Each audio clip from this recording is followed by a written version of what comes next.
ಇದೇ ತಿಂಗಳ 21ರಂದು ಬೆಳಗ್ಗೆ 9 ಗಂಟೆಯಿಂದ ಸಂಜೆ 4 ಗಂಟೆಯವರೆಗೆ ಕರ್ನಾಟಕ ರಾಜ್ಯ ಸರ್ಕಾರಿ ನೌಕರರ ಸಂಘದ ಬೀದರ್ ಜಿಲ್ಲಾಧ್ಯಕ್ಷರ, ಜಿಲ್ಲಾ ಖಜಾಂಚಿ ಹಾಗೂ ರಾಜ್ಯ ಪರಿಷತ್ ಸದಸ್ಯರ ಚುನಾವಣೆ ನಿಗದಿಗೊಳಿಸಿ ರಾಜ್ಯ ಸರ್ಕಾರಿ ನೌಕರರ ಚುನಾವಣಾಧಿಕಾರಿಗಳು ಆದೇಶಿಸಿದ್ದಾರೆಂದು ಬೀದರ್ ಜಿಲ್ಲಾ ಚುನಾವಣಾಧಿಕಾರಿಗಳಾದ ಬಸವರಾಜ ಸ್ವಾಮಿ ತಿಳಿಸಿದರು. ನಗರದ ಜಿಲ್ಲಾ ಪತ್ರಿಕಾ ಭವನದಲ್ಲಿ ಮಂಗಳವಾರ ಕರೆದ ಸುದ್ದಿಗೋಷ್ಠಿ ಉದ್ದೇಶಿಸಿ ಮಾತನಾಡಿದ ಅವರು, ಡಿಸೆಂಬರ್ 21ರಂದು ಚುನಾವಣಾ ದಿನಾಂಕ ಮರುಪಡಿಸಿ ಪರಿಷ್ಕೃತ ವೇಳಾಪಟ್ಟಿ ಬಗ್ಗೆ ವಿವರಣೆ ನೀಡಿರುವ ಅವರು, ಕರ್ನಾಟಕ ಉಚ್ಚ ನ್ಯಾಯಾಲಯ ಕಲಬುರಗಿ ವಿಭಾಗೀಯ ಪೀಠದ ಆದೇಶದ ಮೇರೆಗೆ ಕರ್ನಾಟಕ ರಾಜ್ಯ ಸರ್ಕಾರಿ ನೌಕರರ ಸಂಘದ 2024-29ನೇ ಅವಧಿಯ ಬೀದರ್ ಜಿಲ್ಲಾ ಶಾಖೆಯ ಜಿಲ್ಲಾಧ್ಯಕ್ಷ, ಖಜಾಂಚಿ ಹಾಗೂ ರಾಜ್ಯ ಪರಿಷತ್ ಚುನಾವಣೆಗೆ ಮಧ್ಯಂತರ ಆದೇಶಗಳಲ್ಲಿ ಈ ತಿಂಗಳ 3ರಂದು ನೀಡಿದ ತಡೆಯಾಜ್ಞೆಯನ್ನು ಡಿಸೆಂಬರ್ 9ರಂದು ತೆರವುಗೊಳಿಸಿದೆ. ಅದರಂತೆ ಡಿಸೆಂಬರ್ 21ರಂದು ಬೀದರ್ ಜಿಲ್ಲಾ ಸಂಘದ ಜಿಲ್ಲಾಧ್ಯಕ್ಷರು, ಜಿಲ್ಲಾ ಖಜಾಂಚಿ ಮತ್ತು ರಾಜ್ಯ ಪರಿಷತ್ ಸ್ಥಾನದ ಚುನಾವಣಾ ವೇಳಾಪಟ್ಟಿ ಬಿಡುಗಡೆ ಮಾಡಲಾಗಿದೆ ಎಂದರು. ನಗರದ ಸರ್ಕಾರಿ ನೌಕರರ ಭವನದಲ್ಲಿ ಮೇಲೆ ತಿಳಿಸಿದ ದಿನಾಂಕದಂದು ಅಂದು ಬೆಳಗ್ಗೆ 9 ಗಂಟೆಯಿಂದ ಸಂಜೆ 4 ಗಂಟೆಯವರೆಗೆ ಚುನಾವಣೆ ನಿಗದಿಯಾದ ಬಳಿಕ ಮತ ಎಣಿಕೆ ಪ್ರಕ್ರಿಯೆ ಆರಂಭಿಸಲಾಗುವುದು.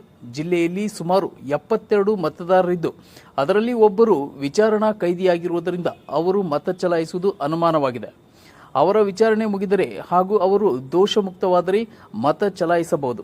ಈ ಚುನಾವಣೆಯಲ್ಲಿ ಎಲ್ಲ ತಾಲೂಕಿನ ತಾಲೂಕಾಧ್ಯಕ್ಷರು ಹಾಗೂ ಜಿಲ್ಲಾ ಸಂಘದ ನಿರ್ದೇಶಕರು ಈ ಚುನಾವಣೆಯಲ್ಲಿ ಮತದಾರರಾಗಿರುತ್ತಾರೆ. ಮತದಾರರು ನಿರ್ಭಯದಿಂದ ಮತದಾನ ಮಾಡಬಹುದಾಗಿದೆ ಎಂದು ಜಿಲ್ಲಾ ಚುನಾವಣಾಧಿಕಾರಿ ಬಸವರಾಜ ಸ್ವಾಮಿ ತಿಳಿಸಿದರು. ಈ ಚುನಾವಣೆಯನ್ನು ನಾವು ನಡೆಸ್ತಾ ಇದ್ದೇವೆ.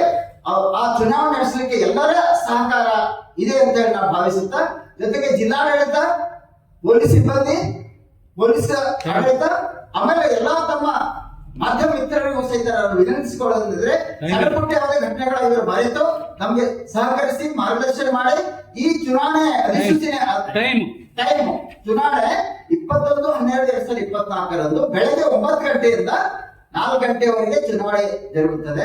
ಸರ್ಕಾರಿ ನೌಕರರ ಭವನ, ಪ್ರತಾಪ್ ನಗರ್, ಬೀದರ್ ಕಟ್ಟಡದಲ್ಲಿ. ಯಾವಾಗ ಚುನಾವಣೆ 4 ಗಂಟೆ ಮುಗಿದ ನಂತರ ನಾವು ಮತ ಎಣಿಕೆ ಕಾರ್ಯವು ಸಹಿತ ಪ್ರಾರಂಭ ಮಾಡುತ್ತೇವೆ. ಮತ ಎಣಿಕೆ ಮುಗಿದ ತಕ್ಷಣವೇ ನಾವು ಚುನಾವಣೆಯ ಫಲಿತಾಂಶವನ್ನು ಘೋಷಣೆ ಮಾಡುತ್ತೇವೆ.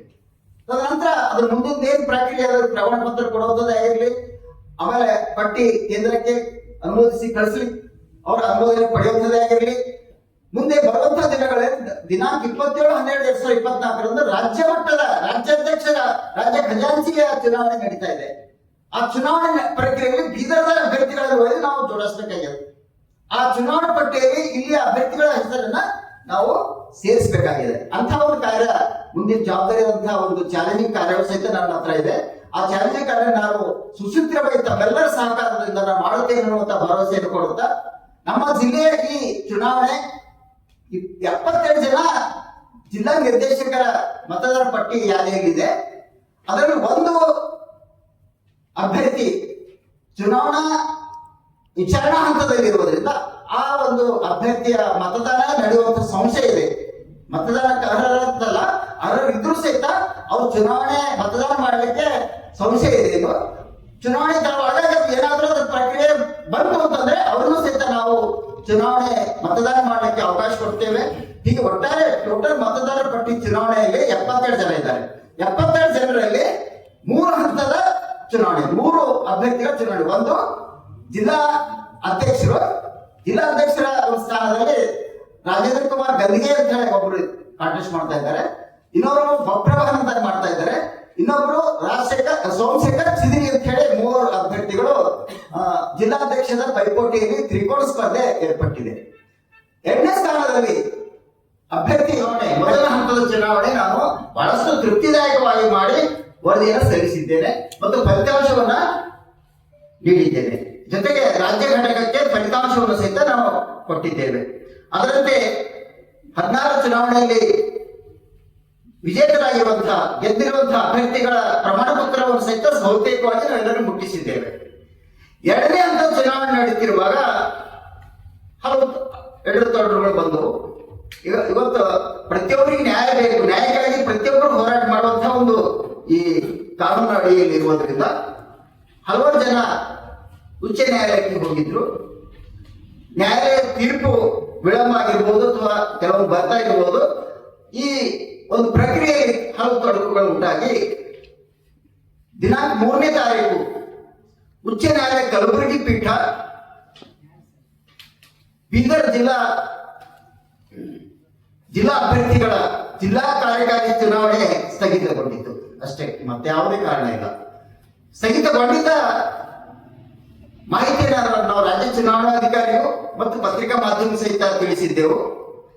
ಅದರಂತೆ ದಿನಾಂಕ 9 ರಾಜ್ಯ ಉಚ್ಚ ನ್ಯಾಯಾಲಯ ಕಲಬುರಗಿ ಪೀಠ ಒಂದು ತೀರ್ಪನ್ನು ಹೊರಡಿಸಿ ತನ್ನಂತಹ ತಡೆ ಆಜ್ಞೆಯನ್ನ ತೆರವುಗೊಳಿಸಿದೆ ಅಥವಾ ಡಿಸ್ಮಿಸ್ ಮಾಡಿದ್ದಾರೆ ಅಂತ ಹೇಳಿ ಗೊತ್ತಾಯಿತು. ಅಧಿಕೃತ ಆದೇಶ ನಮಗೆ 13ನೇ ತಾರೀಕಿಗೆ ಪ್ರಮಾಣೀಕೃತವಾದಂತಹ ಪ್ರಮಾಣ ಪತ್ರ ದೊರಕಿದ್ದರಿಂದ ಮತ್ತು ನಾವು ತಾಂತ್ರಿಕ ಕಾರಣ ಅವತ್ತು ಒಂದು ಪೆನಾಲ್ ಬಂದು ನಮಗೆ ಖಜಾಂಚಿ ಅಭ್ಯರ್ಥಿಯಾಗಿ ನಮ್ ದೇವಪ್ಪ ಅಂತ ಹೇಳಿ ಒಬ್ರು ಸ್ಪರ್ಧಾಳಿ ಆಗಿದ್ದಾರೆ. ಇನ್ನೊಬ್ರು ಮನೋಹರ್ ಕಾಶಿ ಅಂತ ಸಹಿತ ಇನ್ನೊಬ್ರು ಅವರಿಗೆ ದ್ವಿ ಸ್ಪರ್ಧೆ ಅಲ್ಲಿ ಏರ್ಪಟ್ಟಿದೆ. 3ನೇ ಸ್ಥಾನ ರಾಜ್ಯ ಪರಿಷತ್ ಸದಸ್ಯರು, ಇಲ್ಲಿ ಸಹಿತ ದ್ವಿ ಪ್ರತಿಸ್ಪರ್ಧೆ ನಡೀತಾ ಇದೆ, ನೇರ ಸ್ಪರ್ಧೆ ಇದೆ ಅಲ್ಲಿ. ಒಂದು ರಾಜಶೇಖರ್ ರಾಜ್ಕುಮಾರ್ ಮಾಳಿಗೆ ಅಂತ ಹೇಳಿ, ಇನ್ನೊಬ್ರು ಬಸವರಾಜ್ ಜಟ್ಟ ಅಂತ ಹೇಳಿ, ಇಬ್ಬರ ಮಧ್ಯೆ ನೇರ ಸ್ಪರ್ಧೆ ಇದೆ. ಹೀಗೆ ಒಟ್ಟಾರೆ ಜಿಲ್ಲಾ ಚುನಾವಣೆಯಲ್ಲಿ 7 ಜನ ಅಭ್ಯರ್ಥಿಗಳಾಗಿದ್ದಾರೆ. ಜಿಲ್ಲಾಧ್ಯಕ್ಷರ ಚುನಾವಣೆಯಲ್ಲಿ ಹಾಲಿ ಜಿಲ್ಲಾಧ್ಯಕ್ಷ ರಾಜೇಂದ್ರ ಕುಮಾರ್ ಗಂದ್ಗೆ, ಸೋಮಶೇಖರ್ ಬಿರಾದರ್ ಚಿದ್ರಿ ಹಾಗೂ ಬಬ್ರುವಾನ್ ಸ್ಪರ್ಧಿಸುತ್ತಿದ್ದಾರೆ. ಜಿಲ್ಲಾ ಖಜಾಂಚಿ ಚುನಾವಣೆಯಲ್ಲಿ ದೇವಪ್ಪ ಹಾಗೂ ಮನೋಹರ್ ಕಾಶಿ ಮತ್ತು ರಾಜ್ಯ ಪರಿಷತ್ ಚುನಾವಣೆಯಲ್ಲಿ ರಾಜ್ಕುಮಾರ್ ಮಾಳ್ಗೆ ಹಾಗೂ ಬಸವರಾಜ್ ಜಕ್ಕ ಕಣದಲ್ಲಿರುವರು ಎಂದು ಹೇಳಿದರು. ಪತ್ರಿಕಾಗೋಷ್ಠಿಯಲ್ಲಿ ಸಹಾಯಕ ಚುನಾವಣಾಧಿಕಾರಿ ರಾಚಯ್ಯ ಸ್ವಾಮಿ ಉಪಸ್ಥಿತರಿದ್ದರು. ರೋಹನ್ ಮನೋಹರ್, C9 ಕನ್ನಡ, ಬೀದರ್.